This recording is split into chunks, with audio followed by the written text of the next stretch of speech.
5 minute का मतलब है कि सरकार को इंटीमेशन देना कि देखिए हम आज लॉकडाउन है, रोड पे निकल नहीं सकते, प्रोटेस्ट कर नहीं सकते, इसके लिए अपने घरों की बिजली बंद करके हम सरकार को इंटीमेशन दे रहे हैं कि हमारी बातें माने, स्वीकार करें। और जनता कोई भीख नहीं मांग रही है, अपना अधिकार मांग रही है और उस अधिकार को सरकार का देने का कर्तव्य बनता है। सरकार कहती है हमारे पैसे नहीं है, तो जनता बस पैसे क्यों कर होंगे? जनता कंगाल हो चुकी है। सरकार ने कहा 3 महीने का आप भाड़ा न ले, हमने नहीं लिया। अब मजदूर काम कर रहे हैं, उनको आप पगार दें, आप, हमने दिया। आज सरकार से एक छोटा सा निवेदन हमारा है कि सरकार हमारी बात को माने और हमारी बात को कबूल करे। सर, जैसे आपने भी बताया कि बिजली का बिल, मैं पूरे महाराष्ट्र की बात करूँ, मुंबई की ही, जो कोविड का कहर या पूरे हिंदुस्तान में फैला हुआ है, इसको देखते हुए जो माली हालात है, माइग्रेंट मजदूर है, छोटे मोटे व्यवसाय थे, जो बिजनेस थे, सारे बंद पड़ गई है, कई फैक्ट्री बंद हो गई है। आपकी जो मांग है वो जायज़ है, लेकिन क्या इसके पहले आपने जब उद्धव जी से आपने रास्ता कायम किया या आपने पत्र द्वारा उनसे व्यवहार किया, तो उसके पहले आपने बिजली विभाग से कुछ कॉन्टेक्ट किया कि इतनी बिल आपकी? देखिए, बिजली विभाग से प्रश्न नहीं होता सवाल करना हमारा। हम माननीय मुख्यमंत्री जो हमारे नेतृत्व, जो हम जिसको हमने चुना है, मुख्यमंत्री से निवेदन कर रहे हैं। और मुख्यमंत्री जो है पूरे स्टेट का मालिक है, उसके नेतृत्व में बिजली विभाग आता है, तो वो उनसे बात करेंगे, हम तो उससे बात करेंगे। हाँ, सीएम साहब ने आपको समय दिया? सीएम साहब ने समय नहीं दिया हमको, हमने अपना पत्र उनको पहुंचा दिया। अच्छा सर, अगर बात करें तो बिजली का नहीं काफ़ी सारा मुद्दा है, जैसे कि स्कूल फीस का, जैसे आपने बताया स्कूल फीस में बच्चे को फ्यूचर को लेके भी फीस मांगे जा रही है, ना भरने पे उन पर कार्रवाई करने की बात है। तो आपने ये बिजली का मुद्दा क्यों चुना, जो कि एजुकेशन आज के लिए अपने लिए बहुत इंपॉर्टेंट है, तो ये मुद्दा आपने क्यों चुना? बात यहाँ पब्लिक की है, हर व्यक्ति बिजली का इस्तेमाल करता है, चाहे छोटा हो चाहे बड़ा हो। एक मुद्दे को पकड़ना था, हम उसको पकड़े हम लोगों ने। जो चीज़ हमको इफेक्ट कर गई है तो समाज को भी इफेक्ट कर गई है। आज समाज का हर वर्ग जो है बिजली से इफेक्टेड है और बिल जो है बेतहाशा आ रहा है। तो हम तो कह रहे 6 महीने का बिजली बिल माफ़ करें आप और महाराष्ट्र जनता को रियायत दें आप। इस छोटा सा मरहम है, हम मांग रहे हैं सरकार से, वो हमको देना पड़ेगा इनको। सर, क्या आने वाले दिनों में कुछ स्कूल के लिए भी आप आंदोलन वगैरह कुछ करेंगे? भैया, जो भी मसले हैं, सब मसलों के लिए MIM पार्टी जो है वचनबद्ध है, वो लड़ाई लड़ेगी। सर, जिस तरीके से आपने जो बिजली बिल और स्कूल की फीस का जो आपने मुद्दा उठाया, शायद मैं मानता हूँ चीज़ को, लेकिन उसके अलावा भी अभी जो सत्ता में बैठी हुई पार्टियां हैं, उन्होंने पेट्रोल के दाम 14 रुपये बढ़ा दिए, जो 83 से डायरेक्ट 87 रुपीज़ आप डीजल के भाव भी काफ़ी बढ़ चुके हैं। उसके लिए भी MIM कुछ आगे आएगी? मैं बताऊं आपको, कांग्रेस पार्टी ने बाकायदा डीजल और पेट्रोल के ऊपर आंदोलन को चलाया, महाराष्ट्र में चलाया। भाजपा ने इलेक्ट्रिसिटी बिल पर चलाया, ये सब आप लोग जानते हैं। लेकिन जो सत्ता में उसकी जवाबदारी ज़्यादा है, आज जो सत्ता में कांग्रेस है, NCP और सेना, ये कांग्रेस पार्टी जो है गुजरात में वहाँ पर कह रही बिजली बिल माफ़ करो, उत्तर प्रदेश में कह रही है बिजली बिल माफ़ करो, और महाराष्ट्र में जहाँ सत्ता में वहाँ पे नहीं दे रही है। तो दोगली पॉलिसी है, नूरा कुश्ती है।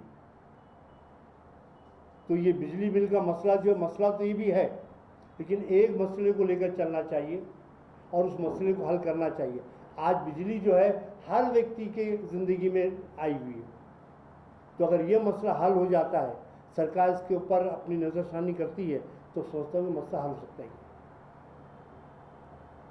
सर, लेकिन MIM पार्टी से मुंबई में नहीं बिजली के ऊपर क्यों लड़ रही है, बल्कि असदुद्दीन ओवैसी बम्बई में नहीं है, पूरे महाराष्ट्र में जी। जहाँ पर असदुद्दीन ओवैसी का बैरिस्टर जो वहाँ के MP है, वहाँ पर तो ऐसी कोई बात नहीं हो पाएगी।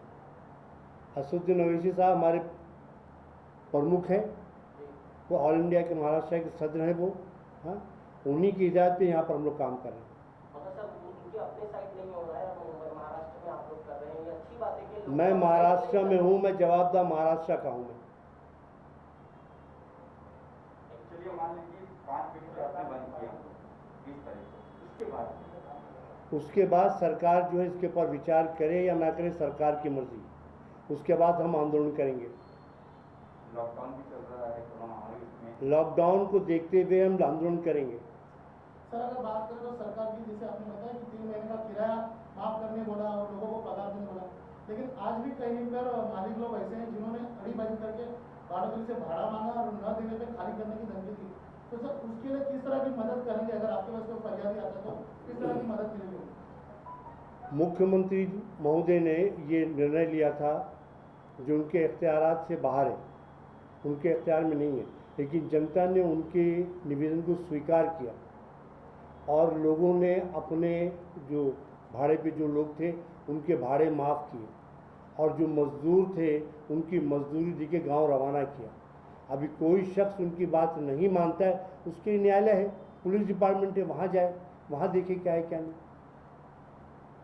हमारा जहाँ तक काम है हमने स्वीकार किया उनके बात को, लेकिन आज हमारी बात जो है हम ये कह रहे हैं कि बिजली बिल माफ़ करें आप और 6 महीने की माफ़ करें आप, ताकि जनता जो पैसे है नहीं तो कहाँ से देंगे, पैसे देंगे अपन।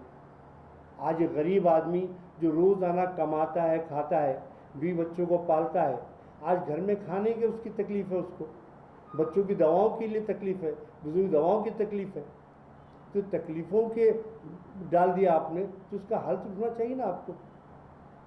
सर मेरा एक सवाल है आपसे, अभी जो मुंबई में जो कोरोना की जो माहौल चल रहा है उसके दौरान कई ऐसे जो अदर कास्ट हैं जो और मजहबी लोग हैं उनके त्यौहार आए और बड़ी सादगी से मनाया गया।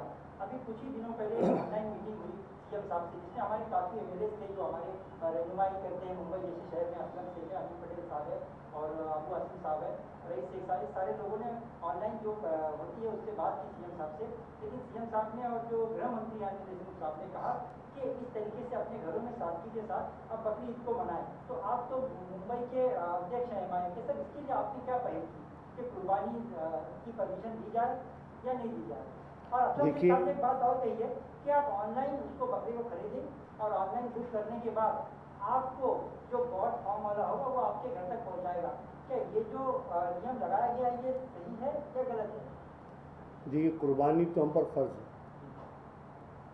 और फ़र्ज़ की अदायगी के अंदर कोई भी टिप्पणी नहीं की जाती। माननीय मुख्यमंत्री जी ने स्टेट के हालात देखते हुए साफ जवाब दिया, असलम शेख ने स्टेट के हालात देखते हुए जवाब दिया। मेरा ये कहना है आप लोगों के माध्यम से कि कुर्बानी है, फ़र्ज़ जायज़ है, लेकिन अब उससे बड़ी कुर्बानी जो है जो भूखे को खाना खिलाना है, गरीबों की मदद करना है। मैं तो अपनी कुर्बानी का जो मसला है मैं कुर्बानी नहीं करूंगा, जो पैसे कुर्बानी में डालूंगा मैं उसी पैसे से किसी गरीब, मजबूर, कमज़ोर की मदद करूंगा मैं, मेरी कुर्बानी वो रहेगी।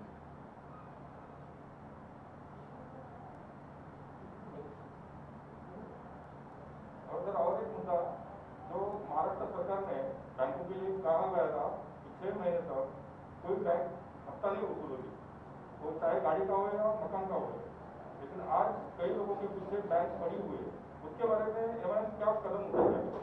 देखिए, सरकार बोलती कुछ है, करती कुछ है।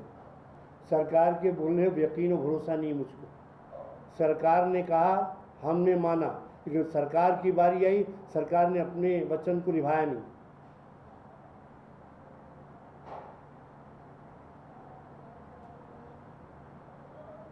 सर जैसे कि आपने बताया कि लाइफ का मुद्दा बीजेपी ने भी उठाया और आपने भी उठाया, तो क्या आने वाले दिनों में क्या बीजेपी और एमआईएम कुछ गठबंधन करके कुछ लड़ने की तैयारी में कुछ ऐसा? देखिए, मैंने 1.5 से 2 महीना पहले उठाया है। उनकी तो नूरा कुश्ती है, कांग्रेस और भाजपा। जहाँ पे सत्ता में भाजपा है वहाँ कांग्रेस विपक्ष में है, वहाँ बात कर रही है बिजली बंद को ख़त्म कराओ, बिजली बिल माफ़ करो।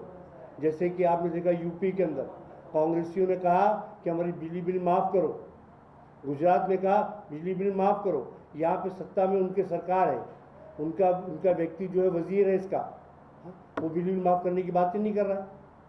तो ये नूरा कुश्ती है, न तुम हारो न मैं जीतूँ, मुकाबला बराबरी ख़त्म हो जाएगा ये। तो ये उनकी पहल है, लेकिन एमआईएम पार्टी इन दिनों से बेफिक्र है, अपनी लाइन पे रहेगी, खड़ी रहेगी इंशाल्लाह।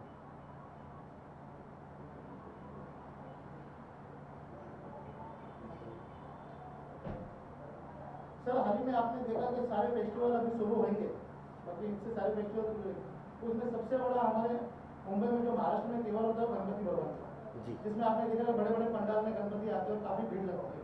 तो आपको क्या लगता है कि जो गणपति का जो अभी का फेस्टिवल है उसको किस तरह से मनाना चाहिए और सरकार को क्या आइडिया आप देना चाहिए कि आपकी तरफ से एमएन पार्टी की तरफ से कि उसको देखिए, सरकार है किस तरह से करना चाहिए? और सरकार के पास सारे तौर तरीके मौजूद हैं, वो बेहतर फैसला कर सकते हैं क्या करना चाहिए क्या नहीं करना चाहिए। त्योहारों को सही ढंग से मनाना चाहिए, उसके लिए क्या प्रक्रिया रहेगी वो सरकार तय करेगी और हम उसको फॉलो अप करेंगे। Anyone?